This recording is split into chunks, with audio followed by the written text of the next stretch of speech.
Hi, welcome to my channel Ruby Neck Crochet Tejido. Today I'll be teaching you how to make these beautiful buttons. They're very easy to do. You can make them for your crochet project, your knitted project, your loom knit project, or if you do some sewing, you can use these buttons. Also, if you have any cardigan or any sweater or anything that you want to give a spruce up, you can do the buttons and change them. They look absolutely gorgeous, and I hope you guys like it and give it a try. And here is the list of material you're going to need to make them. If you're not already a subscriber, please subscribe and click on the little bell. That way you get notification each time I upload a video. Remember, I make my videos in Spanish and English. If you receive a Spanish video and you want to see an English, go to the main page of my YouTube channel. There you'll find the English version in there. Also, you can send me a message and I can send you the link. And please share my videos in groups and Facebook. That way you help me a lot with that. I really appreciate. To make these buttons, these are the material that I'm going to use. You don't have to use all of them, just whatever you have at hand. But you're going to need your polymer clay, the color that you want to do your buttons. I have a cutter, I have this acrylic roller, these two acrylic blocks, and a tile. Usually the tile I put it in the oven to bake. The cutter, whatever shape you want to do your buttons. I'm gonna use my pasta machine, our clay pasta machine. You're gonna need something to open the little holes, a toothpick, or you know, even a piece of metal or wire that is thick enough, or a thick needle, whatever you have a hand that you can open the 2 little holes or 4 little holes with your tool, with a needle tool or anything. And also you're gonna need an oven to bake your buttons. And I have a little piece of an old t-shirt that I put on top of the tile, and that way I can bake the buttons in the top. So you can use any color that you like. I'm gonna use these 2 color, white and this purple. I already made some with white and this one. It's like salmon color. I mixed the white with that color, and I created these buttons. They're almost like a solid color. I don't know if you can see the true color. I cut them with a butterfly shape because I absolutely love that shape. I did the smaller ones, and then with some of the leftover I did a little bit with the black, and then I cut them with a flower shape and I pressed them in. I did a little bit of an indentation in the center, and in there I can make the 2 little holes for these ones. So you can create any shape you want, any color you like, but I'm gonna use these 2 for this one.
Here I have my pasta machine ready. I already put the handle and I secure here to my working desk, and then we start rolling it. And I have here a number 1. Okay, position there and number 1.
The color is like a nice lavender now. Look how gorgeous that color is. And I have a few hue of white in there. So now I'm gonna fold it and roll it a little bit to make it just a little tiny bit thicker, because now it's too thin for the buttons. And then I will start cutting.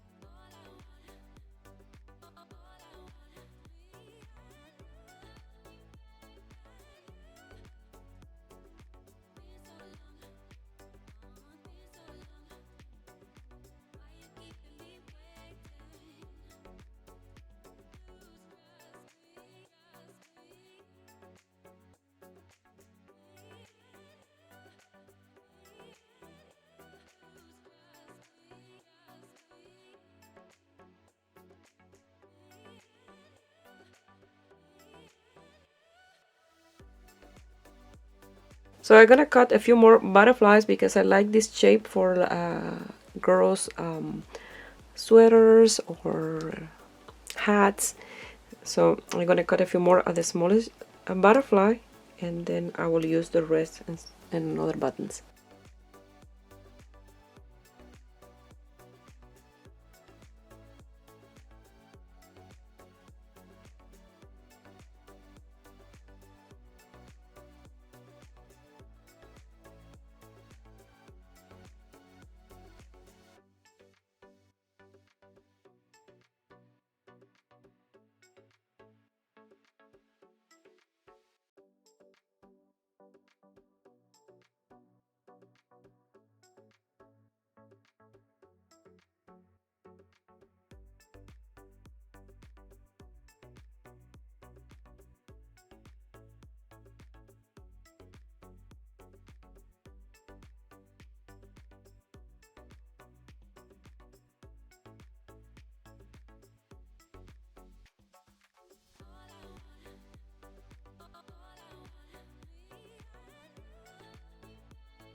for this part I'm going to use the pasta machine with the black to make it nice and even, but you can use your roller. So I just want it to be nice and even for the button. If you have any residual from the clay that you used before, you get just a little bit of cloth and you pass it through to clean it. Now it's nice and clean. Now you can use it on yours.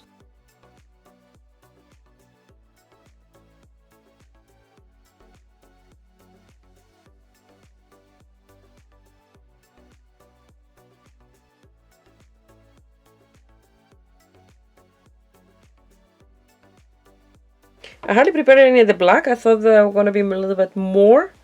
From here, probably just 1 or 2 buttons, so I'll have to prepare a little bit more to do just a couple of more to have at least 4 buttons. I'm going to use these 2 shape, the flower and the round one, because I like the way these ones look.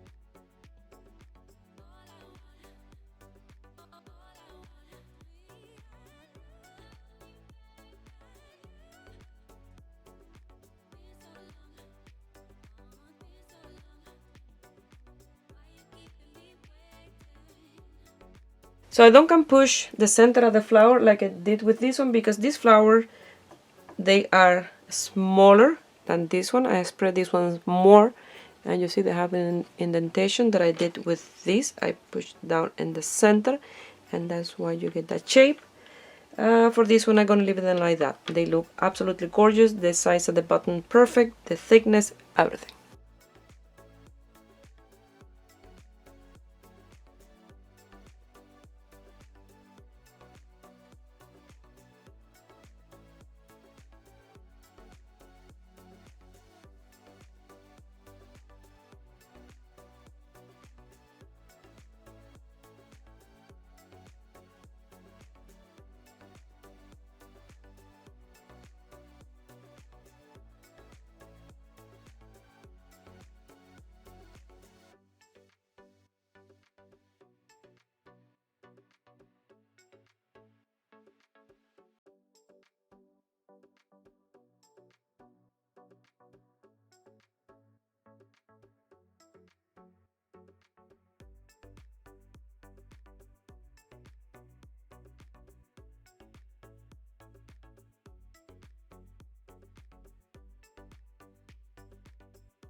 If some of the buttons have extra little pieces like this, you can leave it like that, and later with the file you can file down those little bits and pieces and smooth them up. with this needle tool, I'm just marking where I'm gonna do the little buttonholes, and then after I'll go get a toothpick to do the proper little holes before I bake them. And when you're doing this, you get any air bubble with a needle, you just pop the bubble.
So you can see you can make different shapes, different buttons, combining same color, different shapes, different forms, and you can do as many as you like, not just the regular round buttons.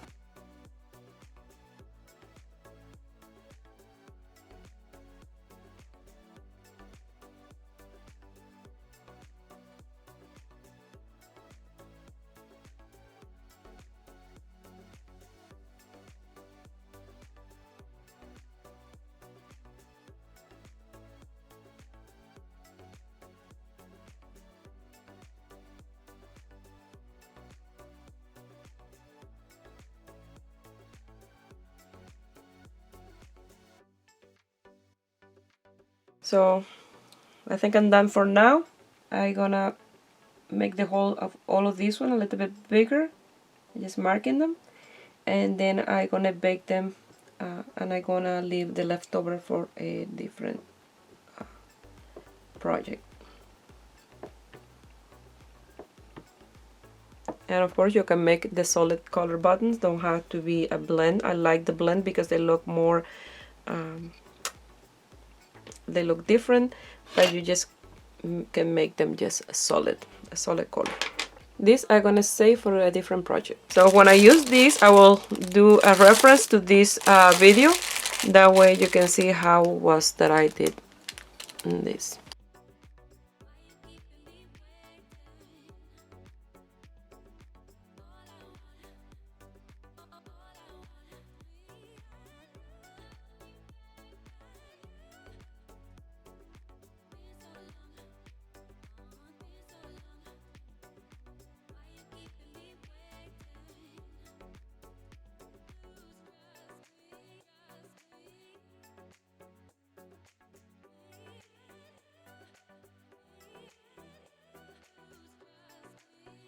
So these ones with the heart, some of them have two, some of them have one, but those 4 buttons you can use them together. So for example, you put one double, one single, one double, one single, and you can use it in any project.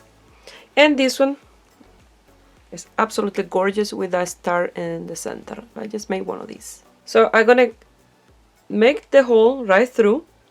I'm gonna clean all this mess.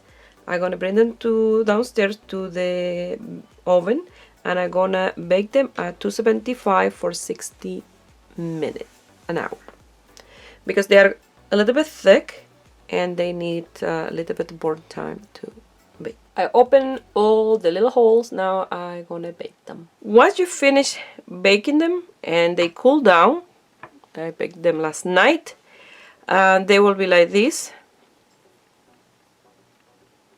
very hard, and the perfect thickness and nice and even. When you use the pasta machine,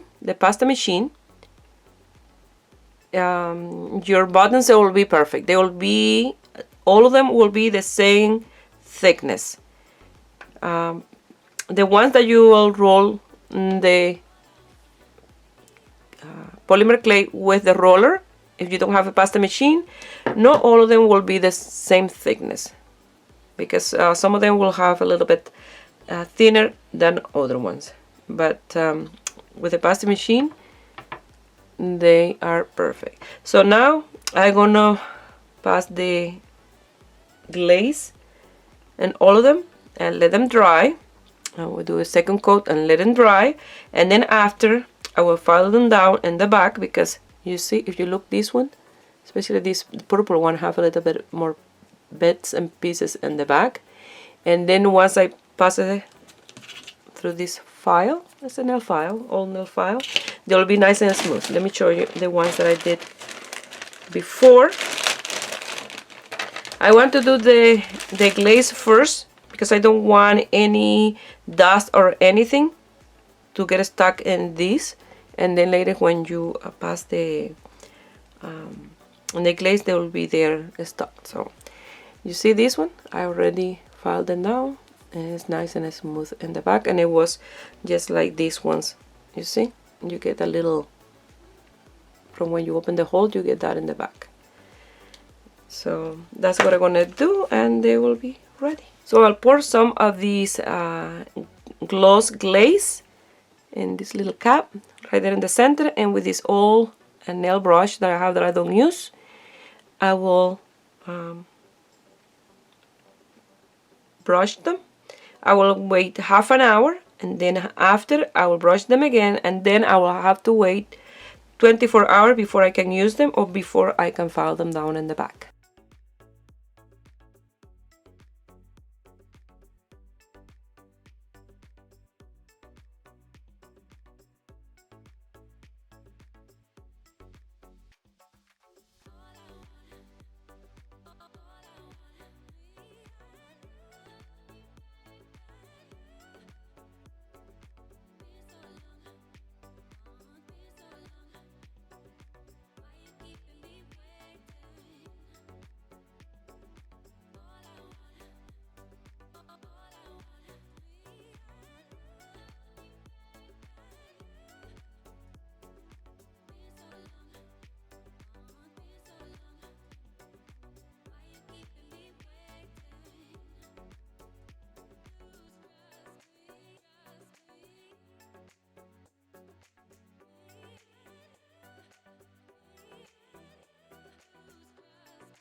Well, I'm gonna continue doing the gloss and on the buttons.